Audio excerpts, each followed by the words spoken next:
is Yavi. And I'm Mina. We'll present Holofroge, version 1.0. So from the start you can see like you're just moving the blue object here, and then you have the feedback screen tracking its location, telling you where exactly you are on the screen, so to figure out that like some sense of position. And then here you got like the main object, which is a cube.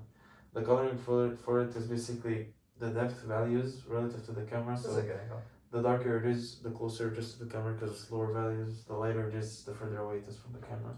And that just gives us like a basic sense of depth, and like we can have like a general outline of the object, and like we can easily replace that with colors in the future. We're using 2 frames to render this, so we have a read frame and a write frame. Yep. Since that's a lot of pixels, we're actually using the 1 megabit DRAM to store all of those. We're using an out-of-order stacker to communicate with the DRAM via AXI, I think AXI for Samba protocol, off the top of my head.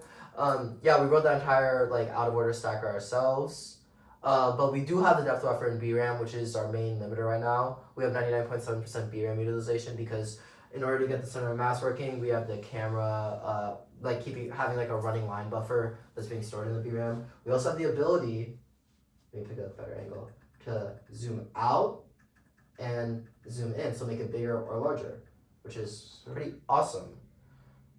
Yeah, next steps for this project, make it a little less buggy. I think we're violating timing still to get the feedback screen working, like negative 1.7 nanos, like it's like a single clock domain crossing. Yeah, and then like the lines that you see here, like this is just artifacts from the fact that like fixed point math sometimes cuts off values, so we should be able to fix that by just like forcing the rasterizer to do one extra triangle outline outside of the actual triangle to like make sure these gaps are always filled, because these gaps, they're never more than like 1 pixel on each side. Like the max you're gonna have is like 2 empty pixels at the edges of the 2 triangles if you just by chance have 2 triangles that ended up getting clipped. So we can like look into that into the future. And then also getting the depth buffer in the VRAM, which means we're gonna need to not only have out-of-order stacking, but also have some sort of queue priority in which we starve the read-write frames in order to get the depth of RAM working. That way we can have way more space to store models.